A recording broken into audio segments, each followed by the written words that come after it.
Olá, boa tarde, sejam todos muito bem-vindos. A partir de agora você acompanha as principais reportagens da semana. Vamos juntos. E olha só, a Polícia Rodoviária Federal prendeu um motorista com 61 milhões de reais em barras de ouro. O caso aconteceu em Boa Vista. Os 103 quilos de ouro apreendidos em ação histórica da Polícia Rodoviária Federal em Boa Vista estava com o empresário Bruno Mendes de Jesus, de 30 anos. O homem dirigia uma Hilux ano 2024 no momento que foi preso. O minério foi avaliado em 61 milhões de reais, segundo cotação do Banco Central. Bruno Jesus é natural de Rondônia e tem uma empresa varejista de artigos de vestuário em Porto Velho. Mas, segundo a PRF, ele disse que era fiscal de obras e afirmou que veio de Manaus para avaliar uma construção, mas não soube informar o nome ou o endereço da obra que seria fiscalizada. Ao chegar na Polícia Federal, permaneceu em silêncio em depoimento. A apreensão dos 103 quilos de ouro foi a maior feita pela PRF em todo o país. As barras de ouro estavam escondidas em fundos falsos no painel e em outros compartimentos da caminhonete, como no porta-objetos. O minério apreendido foi encaminhado à sede da Polícia Federal para investigação. Ainda não se sabe a origem nem o destino do ouro. O veículo não estava registrado em nome do motorista preso. A PRF não divulgou a quem pertence o veículo. E o número de mortes de motociclistas cresceu 20% na cidade de São Paulo.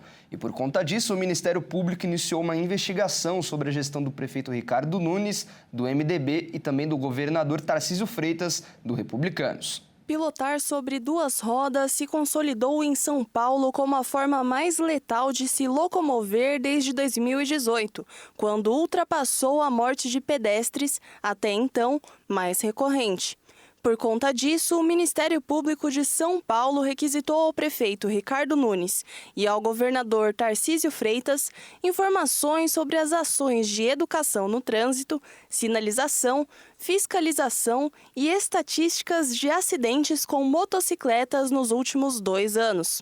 O Departamento Estadual de Trânsito, ligado à gestão de Tarcísio de Freitas, informou que atua para aumentar a segurança das vias com conscientização, fiscalização e políticas públicas. Já a gestão do prefeito Ricardo Nunes afirmou que irá encaminhar todas as informações solicitadas e citou medidas para reduzir o número de acidentes fatais, como a faixa azul. O projeto é uma sinalização de segurança nas ruas para motociclistas.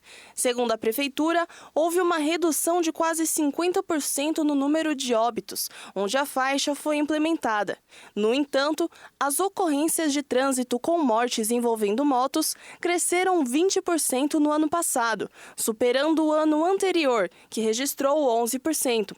Além disso, foi atingido o maior índice de probabilidade de um acidente fatal em relação à quantidade de motos em circulação, também em 2024. Foram 8 mortes para cada 100 mil habitantes. No Rio de Janeiro, um homem dirigiu uma moto e morreu degolado por causa de uma linha chilena, material usado para soltar pipa.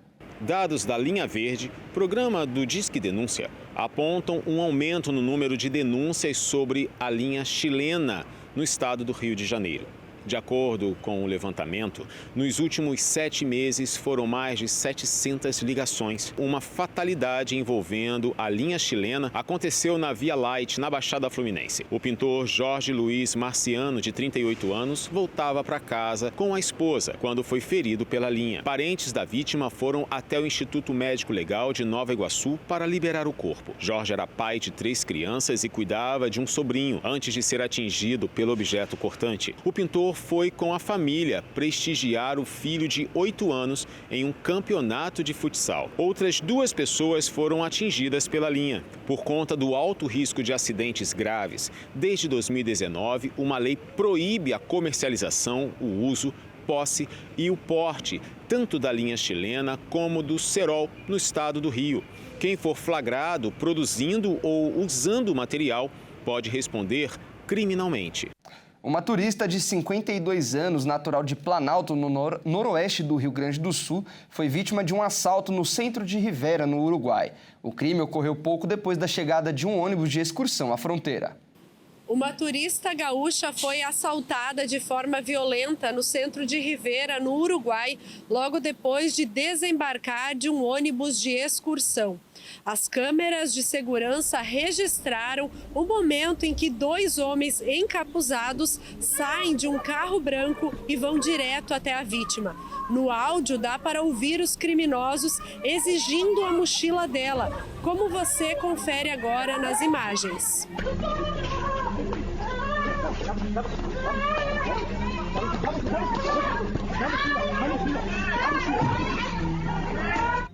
Durante a correria, o celular chegou a cair no chão, mas acabou ficando para trás. Já a mochila com cerca de R$15 mil foi levada. A mulher precisou passar por uma cirurgia e está internada na Santa Casa da cidade. O estado de saúde é estável. Ela contou à polícia que viajou até Rivera para fazer compras nos free shops. E o assalto aconteceu bem perto da Praça Internacional, que marca a divisa entre o Brasil e o Uruguai. A suspeita é de que o ataque tenha sido planejado, justamente pelo valor que os criminosos conseguiram levar. A investigação agora está com a polícia uruguaia, que conta com o apoio da polícia brasileira. As 2 forças de segurança estão trabalhando juntas para identificar os assaltantes. E o Rio de Janeiro enfrenta um novo problema de segurança pública: as entregas por aplicativos. Clientes têm sofrido com mercadorias sumindo durante o trajeto. O serviço de entrega por aplicativos tem gerado muita reclamação dos consumidores aqui no Rio de Janeiro. Eles dizem que é comum um motorista ou motociclista encerrar a corrida e sumir com a mercadoria. Segundo os relatos, um padrão tem se repetido nas entregas feitas por aplicativo. O motorista chega, pega a encomenda sem iniciar a corrida e depois cancela o pedido. Com isso, o cliente fica sem o produto e sem o histórico de quem era o motorista. Legalmente, quando o consumidor utiliza um serviço como o Uber Flash, há uma relação de consumo regido pelo Código de Defesa do Consumidor. Isso significa que tanto o motorista quanto a plataforma são responsáveis pelos danos causados. Se o motorista cancela a corrida e fica com o produto, isso pode configurar apropriação indébita e gerar obrigação de indenização. Dados do Instituto de Segurança Pública mostram que os furtos, em geral, aumentaram mais de 5% na cidade do Rio em um ano. A Uber afirmou que está apurando os casos que estão ocorrendo na plataforma. Por outro lado, a 99 não se manifestou sobre o assunto. Vale ressaltar que as empresas têm o dever legal de garantir um serviço seguro e rastreável, respondendo solidariamente pelos prejuízos sofridos pelo usuário. O Morango do Amor fez tanto sucesso que os criminosos estão se aproveitando para dar golpes na internet. O consumidor paga, mas não recebe o doce. Nessas últimas semanas, é bem provável que você tenha visto ou até provado o famoso Morango do Amor, aquele doce que viralizou nas redes sociais. Mas junto com a fama, veio também um novo golpe que tem feito vítimas aqui no Rio Grande do Sul. Criminosos estão aproveitando a popularidade do doce para criar falsas promoções em perfis nas redes sociais. Eles exigem um pagamento via Pix, mas o produto nunca chega. Segundo a Polícia Civil, os golpistas usam fotos e descrições de empresas reais, muitas vezes de outros estados, para dar credibilidade ao golpe. E para alcançar ainda mais pessoas, pagam por anúncios que direcionam as vítimas a páginas falsas de pagamento. Essa prática é conhecida como o golpe do falso site de internet. A orientação da polícia é que antes de comprar, verifique bem o endereço do site, desconfie de ofertas boas demais para serem verdade e evite perfis recém-criados nas redes, porque em tempos de compras online, todo cuidado é pouco. A quantidade de consumidores inadimplentes cresceu 6% no primeiro semestre deste ano. 4,5 milhões de brasileiros tiveram o nome incluído no banco de dados do Serasa. Vamos ver. Quase 78 milhões de brasileiros estão inadimplentes, segundo o Serasa. 4 milhões deles tiveram os nomes negativados no banco de dados do Serasa somente no primeiro semestre deste ano. Número 6% maior do que o atingido até o final de 2024, quando 73 milhões e meio de consumidores estavam nesta situação. A situação atinge quase a metade da população adulta do país. Cada inadimplente deve, em média, R$ 6.000, sendo cada dívida isolada uma média de R$ 1.600. Lembrando que esse valor está acima do salário mínimo, que é de R$ 1.412. A maioria dos endividados tem entre 26 e 60 anos de idade. Quem está nessa situação procura alternativas, mas nem sempre encontra para sair da dificuldade financeira. Parcelamos, fizemos uma parcela muito grande. A gente pagou tipo 100% da dívida que a gente tinha feito. A gente fez uma conta mais ou menos de R$ 4.000, o banco cobrou 8 e nós parcelamos isso e decidimos não fazer mais. Então, meu conselho hoje é não usar o cartão de crédito. Se você não tem, não usa. Se você tem, você não usa. Eu acho que usa em extremos, em casos extremos, sabe? Porque precisa, né? Quem que não tem um cartão de crédito hoje? Mas se tem dinheiro, usa o dinheiro. O cartão de crédito deixa para últimos casos. Estou endividado. Quem não está, né, nessa hoje, né? E realmente não sei como eu vou fazer pagar. Estou tentando reavaliar a minha situação, mas não tenho hoje perspectiva de pagar as minhas dívidas mesmo. Né? Então, hoje realmente se tornou uma dívida grande, eu não tentei renegociar, mas estou esperando ver no futuro, ver se eu consigo alguma solução. Por um momento, não, né? Sair das dívidas fica ainda mais complicado quando pagar as contas do dia a dia está ficando mais caro. Entre os principais fatores que têm levado ao endividamento das famílias estão a alta nos preços dos produtos e também dos juros. Num período recente, a gente tem tido uma alta de preços de produtos essenciais. E isso tem dificultado o orçamento doméstico das famílias. E elas acabam entrando em dificuldade. Outro fator importante que está por trás disso é a alta dos juros. Como os juros estão muito elevados, aquelas pessoas que estão em dificuldade, que caem no rotativo do cartão, elas acabam tendo uma maior dificuldade, formando uma bola de neve nesse endividamento. A dica não tem milagre, tá? Não tem milagre. Você precisa estudar a educação financeira, você precisa fazer um orçamento doméstico, ter as suas contas na cadernetinha, no aplicativo, o que você ganha, o que você deve. Quem já está em dívida, é muito importante negociar com esses credores, procurar uma proposta mais benéfica para você, porque ele também quer receber, né? Se você está em atraso, ele também quer receber. Também é o interesse dele negociar isso. Então, procure esse credor, negocie essa dívida, tente diminuir os juros, procure uma modalidade de crédito que o juro é mais barato, e aí você quita aquela dívida que o juro é mais caro. Então, essas são algumas das alternativas para você tentar sair dessa situação ruim da inadimplência, né? A dívida somada pelos brasileiros inadimplentes está em um total de 477 bilhões de reais, se considerado somente o banco de dados do Serasa. Lembrando que há outros serviços de proteção ao crédito também atuando no país.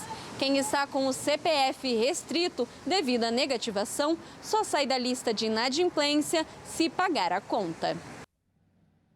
Os dados do Ministério do Trabalho apontam que o Brasil criou 1.200.000 vagas de emprego no primeiro semestre do ano. Isso representa uma queda em comparação ao mesmo período do ano passado. O Brasil criou mais de 1.200.000 empregos com carteira assinada de janeiro a junho de 2025, uma queda de 6,8% em relação ao mesmo período do ano passado. Os dados são do Cadastro Nacional de Emprego e Desempregos, divulgados pelo Ministério do Trabalho e Emprego. O índice mede o emprego com carteira assinada no país. Os índices mostram que foram 13,9 milhões de admissões e 12,7 milhões de desligamentos formais, um saldo de mais mais de 1,5 milhão de vagas foram abertas. O período analisado foram dos últimos 12 meses. Entre os 26 estados e o Distrito Federal, os melhores saldos foram de São Paulo, Minas Gerais e Paraná, e os menores foram do Alagoas, Roraima e Acre. Segundo o levantamento, foram registrados um saldo positivo em todos os 5 serviços, que são serviços, indústria, construção, agropecuária e comércio. Em junho, o salário médio real de admissão foi de R$ 2.278,37, um aumento de R$ 24,48, que representam 1,09% em comparação com o valor do mês de maio. Em comparação com o mesmo mês do ano passado, o crescimento foi de R$ 28,76. E você vai ver a seguir: Brasil é o 6º país com mais casos de diabetes no mundo. E ainda, Botafogo, Flamengo e Palmeiras já movimentaram mais de R$1 bilhão em contratações. Nós voltamos já.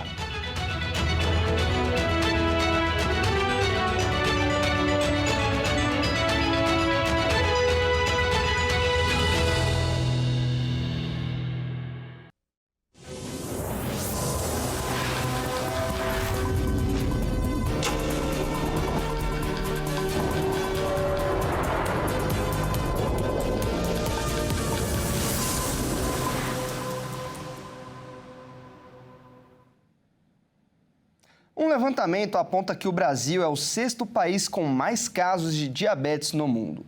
Os dados são do Atlas de Diabetes da Federação Internacional de Diabetes. O Brasil tem mais de 16 milhões de pessoas com diabetes na faixa dos 20 a 79 anos. O número coloca o país na 6ª posição do ranking global de nações com mais casos da doença. Esse resultado representa um aumento de 403% na comparação com o ano 2000, quando havia cerca de 3 milhões de pessoas diagnosticadas. Os dados são da nova edição do Atlas da Diabetes. Em todo o mundo, são pelo menos 580 milhões de casos, o equivalente a cada 9 pessoas. De acordo com o levantamento, o ranking é liderado pela China, Índia e Estados Unidos. Segundo os especialistas, o maior problema é a taxa de mortalidade da doença. Além de ser bastante presente no Brasil, é a principal causa de morte e a 5ª causa de perda de capacidades. De acordo com o Atlas, cerca de 3 milhões de pessoas morreram globalmente por conta da doença em 2024. O número corresponde a um óbito a cada 6 segundos. No Brasil, foram 111 mil mortes. O Brasil também foi o 3º país que mais gastou com a doença no mundo, com um total de 45 bilhões de dólares. Especialistas apontam que há 3 principais fatores para o aumento de casos de diabetes. O primeiro seria a obesidade. No Brasil, quase 70% dos adultos têm sobrepeso. Em segundo, a alimentação, com baixo consumo de frutas e legumes. E em terceiro, o sedentarismo. A falta de atividade física pode abrir portas não só para diabetes, mas também para muitas outras doenças. Atividades físicas regulares, uma boa alimentação e acompanhamento profissional pode contribuir para uma vida mais saudável e uma melhora no bem-estar. Uma operação que envolveu Santa Catarina e São Paulo permitiu que uma criança de 7 anos ganhasse um novo coração. O órgão de um jovem de 22 anos que morreu em um atropelamento em Santa Catarina chegou em São Paulo e a operação foi um sucesso. E olha só, um gesto que pode salvar vidas, que foi o que aconteceu com uma criança de 7 anos de São Paulo, mas através do gesto de generosidade da família de um jovem de 22 anos da cidade de São Bento do Sul, na região oeste aqui de Santa Catarina. Esse jovem de 22 anos sofreu um atropelamento e acabou falecendo na última sexta-feira. A família, por bem, resolveu doar os órgãos e com isso gerou uma força-tarefa entre as equipes de doações, de captação de órgãos, melhor dizendo, de São Paulo e de Santa Catarina para conseguir fazer com que essa doação chegasse a tempo a essa criança de 7 anos que estava em São Paulo. Tudo isso aconteceu na cidade de Mafra, onde esse jovem estava internado e veio a óbito. E além do coração, os fígados, o rim também foram levados para Florianópolis. Lembrando que Santa Catarina é o estado da federação que mais tem registro de doações de órgãos do país e também o menor índice de rejeição por parte das famílias na hora de fazer as doações. Por isso, esse gesto acabou salvando essa criança de 7 anos em São Paulo, lembrando que a fila de doadores é regulamentada pelo SUS. Então, se um órgão pode sair aqui de Santa Catarina e ir para São Paulo e para outros estados, desde que o tempo de deslocamento não prejudique a atividade e a vida daquele órgão para que ele possa ser transplantado. Tudo isso é muito bem organizado pelo Sistema Único de Saúde e pela fila de transplantes que tem excelência no mundo inteiro. Portanto, um gesto salvou a vida. Esse jovem de 22 anos acabou não resistindo ao atropelamento, mas aí a família optou pela doação de órgãos e salvou a vida desse menino de 7 anos que estava em São Paulo e de outras pessoas, do qual os órgãos, o rim e o fígado também serviram para transplante. Os pais e professores devem redobrar a atenção na volta às aulas com a visão dos estudantes. Muitas vezes, os efeitos de um período extra, geralmente focados em todos os tipos de telas, não são nada bons. Com o retorno das atividades escolares após as férias, os especialistas reforçam a importância de pais e professores ficarem atentos a sinais que podem indicar alterações na visão das crianças. Miopia, hipermetropia e astigmatismo são problemas frequentes na infância, atingindo até 18% dos estudantes, de acordo com dados da Organização Mundial da Saúde. Estudos apontam que cerca de 80% dessas condições podem ser tratadas ou prevenidas quando identificadas precocemente. Muitas vezes, as crianças não relatam dificuldades visuais, o que pode atrasar o diagnóstico. Médicos alertam que a ausência de estímulo visual adequado durante o desenvolvimento pode levar ao chamado olho preguiçoso, condição que pode se tornar irreversível se não tratada a tempo. Um levantamento mostra que 73% dos pais acreditam que poderiam ter detectado a miopia dos filhos mais cedo, mas quase metade não sabe explicar corretamente o problema. Entre os sinais de alerta estão o desalinhamento dos olhos após os 6 meses de idade, lacrimejamento frequente, vermelhidão, coceira e dificuldade para enxergar o quadro na escola. Crianças que precisam apertar os olhos para ver melhor ou não reconhecem as pessoas a certa distância também podem apresentar indícios de miopia. Diante desses comportamentos, a recomendação é buscar uma avaliação com oftalmologista. Outro ponto de atenção é o uso excessivo de telas, que aumenta o risco de desenvolver miopia e até doença do olho seco, causada pela redução na frequência de piscadas durante a fixação em dispositivos digitais. Especialistas orientam equilibrar o tempo de exposição com atividades ao ar livre, que ajudam no desenvolvimento saudável da visão. Além disso, oftalmologistas alertam para o uso inadequado de cosméticos. Produtos destinados a adultos podem causar reações alérgicas severas em crianças, devido à maior sensibilidade da pele e dos olhos. É indicado o uso apenas de maquiagens infantis, hipoalergênicas e aprovadas pela Anvisa, além de orientação dos pais quanto à aplicação e a correta remoção antes de dormir.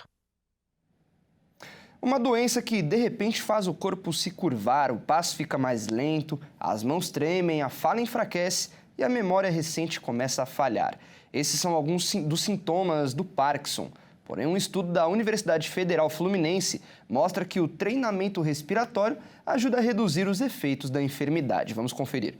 Descrita pela primeira vez em 1817 pelo médico britânico James Parkinson, a doença é a segunda condição neurodegenerativa mais comum no mundo, perdendo apenas para o Alzheimer. Estima-se que cerca de 1% das pessoas com mais de 65 anos convivam com o Parkinson. No Brasil, esse número gira em torno de 200 mil pacientes diagnosticados. Um pesquisador do Departamento de Fisiologia e Farmacologia da Universidade Federal Fluminense buscou entender entender não apenas como a doença afeta o sistema nervoso autônomo, mas também como o corpo pode se adaptar, mesmo em meio à degeneração neurológica. E, recentemente, isso levou o grupo de pesquisadores a investigar algo aparentemente simples, mas extremamente promissor: a respiração. No dia 21 de julho, a equipe teve a satisfação de ver o seu artigo científico publicado no periódico Autonomic Neuroscience Basic and Clinical da editora Elsevier. O estudo aponta que um treinamento respiratório feito em casa pode melhorar a função autonômica cardíaca de pacientes com Parkinson. A proposta do grupo de estudo foi testar os efeitos do treinamento muscular inspiratório, que é um tipo de exercício feito com aparelhos simples, que aumentam a resistência à inspiração, fortalecendo os músculos responsáveis por puxar o ar para os pulmões. Essa técnica já é usada com sucesso em diversas populações, como atletas, idosos e pessoas com doenças respiratórias. No caso do estudo da Universidade Federal Fluminense, os pesquisadores queriam saber se esse treinamento poderia melhorar o controle autonômico do coração, ou seja, a forma como o sistema nervoso regula automaticamente a frequência cardíaca e a resposta do corpo a mudanças posturais, como levantar-se de uma cadeira ou da cama. O sistema nervoso autônomo possui dois ramos principais: o simpático, que acelera o coração em situações de estresse, e o parasimpático ou vagal, que atua como freio, diminuindo a frequência cardíaca em momentos de repouso. Em pacientes com Parkinson, esse equilíbrio costuma estar comprometido, especialmente durante situações de estresse postural, como a mudança da posição sentada para a em pé, o que pode levar a tonturas, queda de pressão e até desmaios. No estudo, os pesquisadores avaliaram 8 pacientes com doença de Parkinson e 8 voluntários saudáveis em idades semelhantes. Eles passaram por 5 semanas de treinamento muscular inspiratório em casa, utilizando aparelhos simples que aumentam a resistência à inspiração. Os testes foram feitos em 2 situações: na posição sentada, que foi identificada como repouso, e durante estresse ortostático, que é uma situação em que o corpo é desafiado a manter a pressão arterial estável ao ficar em pé. Ambos os grupos, com e sem Parkinson, apresentaram melhora na força muscular inspiratória e na atividade vagal em repouso. Mas o que mais chamou a atenção da equipe foi que apenas os pacientes com Parkinson mostraram melhora na resposta do coração ao estresse ortostático após o treinamento. Isso sugere que esse tipo de treinamento pode ajudar o organismo a se adaptar melhor a mudanças posturais, o que pode reduzir sintomas como tonturas, fadiga e até quedas, tão comuns em pessoas com Parkinson.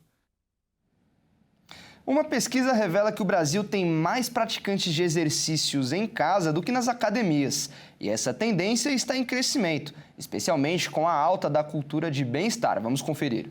Os exercícios em casa estão se tornando cada vez mais populares e essa tendência parece estar conquistando o mundo. Segundo uma pesquisa realizada pelo Google, o Brasil já possui mais praticantes de exercícios em casa do que frequentadores de academia, com 28% contra 21%. Essa tendência está em crescimento, especialmente com a alta da cultura do bem-estar. Uma outra pesquisa revelou que 65% dos brasileiros planejam cuidar mais da saúde ainda esse ano, enquanto 33% têm o desejo de começar a praticar uma atividade física. Mesmo em espaços menores como casas e apartamentos, há alternativas para a prática diária de exercícios. Uma tendência é o uso de pesos reguláveis que podem chegar até 40 quilos e treinos de cardio com o uso de esteiras, mas também tem os treinos sem o uso de equipamentos, feitos somente com o peso do corpo,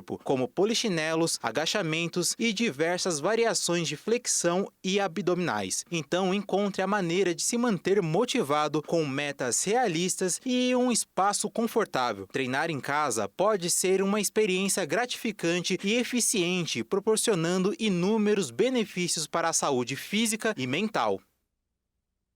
E agora é hora de falar de esportes e quem traz as informações é o Felipe Takahashi. E vamos começar o nosso bloco de esportes falando sobre o Neymar, que em meio a tantas polêmicas e lesões vem dando a volta por cima, não é mesmo? Boa tarde, Felipe, seja muito bem-vindo. Boa tarde, Fernando, boa tarde a você de casa que nos acompanha. E o camisa 10 do Santos vem se recuperando e brilhando cada vez mais na Baixada Santista. Na última partida do Peixe, o atacante teve a sua melhor performance desde que voltou ao Brasil. O craque marcou 2 gols na vitória contra o Juventude. Vitória, inclusive, que deu um alívio aos torcedores e tirou o Santos da zona de rebaixamento. Essa também foi a 5ª partida seguida que Neymar atua os 90 minutos. A última vez tinha sido lá em 2022. Pois é, e essa partida foi contra o Mônaco pelo campeonato francês, quando o Neymar ainda defendia a camisa do Paris Saint-Germain.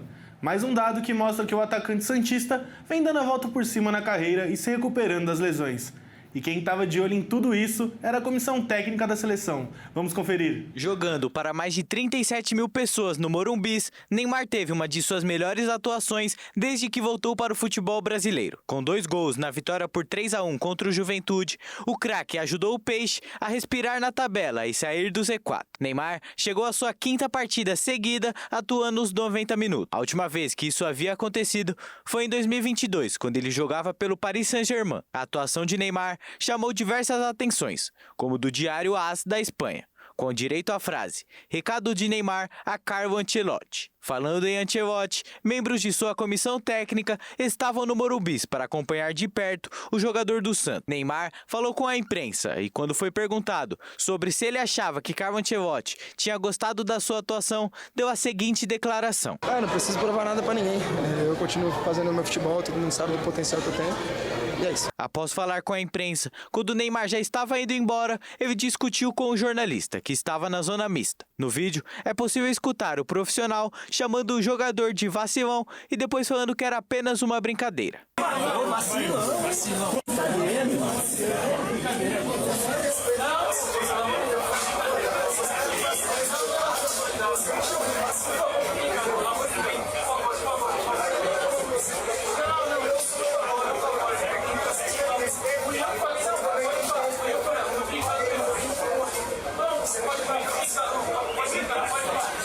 Não é a primeira vez que Neymar discute com alguém. O craque já discutiu 2 vezes com torcedores do Santos na Vila Belmiro e com a torcida do CRB na eliminação na Copa do Brasil. E o atacante pode se superar ainda mais. Lembrando que o Santos enfrenta o Cruzeiro hoje, às 18h30. Partida muito importante para o Neymar e também para o Santos, que pode se afastar ainda mais do Z4. E ainda falando de futebol, Botafogo, Flamengo e Palmeiras são conhecidos por terem boa gestão e colecionarem títulos. E são times que dividem o protagonismo em reforços da temporada. São times que investem muito alto em contratações. Só nesse ano as equipes movimentaram 1 bilhão e 300 milhões de reais. Realmente é muito dinheiro e não deverão parar por aí. Exatamente, a janela de transferência ainda está aberta. E os clubes ainda disputam muita coisa nessa temporada. Hoje, quando pensamos em 3 potências no futebol brasileiro, é automático vir à mente clubes como Flamengo, Palmeiras e Botafogo. As equipes, além de competirem nos gramados, são protagonistas também no mercado. Juntos, movimentaram mais de 1 bilhão de reais em reforços neste ano, contando com as 2 janelas de transferências. Sendo que mais investiu o Botafogo, campeão do Brasileirão e Libertadores ano passado, o alvinegro carioca contratou 15 atletas, que juntos custaram quase 630 milhões de reais, sem levar em conta os jogadores que vieram de graça apenas pagando bônus e luvas. Em segundo lugar, o Palmeiras superou a casa do R$500 milhão para adquirir 7 atletas, sem contar empréstimos. Esse valor é tão alto que ultrapassou as receitas de 11 clubes da Série A do ano passado. E esses números podem aumentar ainda mais, já que o clube busca mais reforços. Além disso, o Palmeiras pode não ser o clube que mais contratou, mas é o que pagou mais por um único atleta. O Alviverde tornou Vitor Roque a contratação mais cara da história do futebol brasileiro. Investiu mais de 150 milhões de reais, além de já ter pago ao Atlético Mineiro 114 milhões de reais por Paulinho. Enquanto os 2 primeiros variam entre o mercado brasileiro e o estrangeiro, o Flamengo resolveu fazer contratações europeias. O rubro-negro contratou o atacante Samuel Lino por 143 milhões de reais do Atlético de Madrid, da Espanha, tornando o jogador mais caro da história do clube. Além do colombiano Jorge Carrascal, Emerson Royal, Jorginho e Saúl Ñíguez, que somam 315 milhões de reais. Esses números exorbitantes levantam uma pergunta: de onde vem tanto dinheiro? A resposta está nos modelos de gestão e fontes de receitas. Flamengo e Palmeiras foram os que mais arrecadaram no país em 2024, com pouco mais de 1 bilhão respectivamente. Para tudo isso acontecer, os clubes se reestruturaram ao longo de uma década e hoje colhem os frutos das boas gestões. No caso do Botafogo, o glorioso é o que podemos chamar de novo rico. A equipe, assim que se tornou SAF em 2022, foi comprada pelo magnata norte-americano John Textor e seu grupo com vários times, a Eagle Football Holdings, que injetam dinheiro a cada ano. Pois é, Fernando, e vamos continuar de olho nesse mercado da bola. E bom, eu fico por aqui, mas semana que vem, no domingo também, eu volto com mais notícias do esporte. Até lá! Tá certo, Felipe. Muito obrigado pelas informações e até mais. Bom, e hoje é dia de aniversário em família. No Dia dos Pais, quem também deverá ficar contente é o comércio. Segundo a Confederação Nacional dos Dirigentes Lojistas, a expectativa é que, em média, cada brasileiro gaste mais de R$ 250 para comprar um presente. O Dia dos Pais deve movimentar 27 bilhões e 13 milhões de reais no comércio e serviços, e é o que aponta o levantamento realizado pela Confederação Nacional de Dirigentes Lojistas, a CNDL, e pelo Serviço de Proteção ao Crédito, SPC, em parceria com a Off-Rise Pesquisas, que apontou que 65% dos consumidores pretendem comprar presentes no Dia dos Pais este ano. De acordo com os entrevistados, 31% pretendem gastar mais que em 2024, 39% o mesmo valor e 18% querem gastar menos. Entre aqueles que pretendem gastar mais, 58% desejam comprar presentes melhores, 36% querem comprar mais presentes e 34% citam o aumento dos preços. Já entre aqueles que pretendem gastar menos, 49% querem economizar e 38% relatam situação financeira difícil, 30% têm dívidas em atraso e 20% querem priorizar outras compras. 6 em cada 10 consumidores acreditam que os produtos estão mais caros este ano. Para 32% estão na mesma faixa de preço e 6% estão mais baratos. A pesquisa aponta ainda que o valor médio dos gastos será em torno de R$ 255 e, ao todo, os consumidores pretendem comprar, em média, 1,7 presentes. Os consumidores estão atentos aos preços e a maioria pretende pesquisar para economizar antes de fazer as compras do Dia dos Pais, sendo que a maioria farão a pesquisa online em lojas físicas também. A internet apresenta como se fosse a fonte de inspiração de ideias de presentes, principalmente o Google e sites de aplicativos e Instagram. Mas a maioria dos entrevistados pretende realizar suas compras nos canais físicos, principalmente em shopping centers, lojas de departamento e shoppings populares. Mais de 43% pretende comprar pela internet, sobretudo em aplicativos, sites e Instagram. Entre aqueles que farão as compras em sites e lojas online, 55% utilizarão os sites varejistas internacionais, 45% sites de compra e vendas de produtos novos ou usados e 37% sites de lojas de departamentos. E essa edição termina aqui. Se você quiser rever alguma das nossas reportagens, é só acessar o canal Jornalismo Hit TV no YouTube. Muito obrigado pela companhia, um feliz Dia dos Pais e até mais!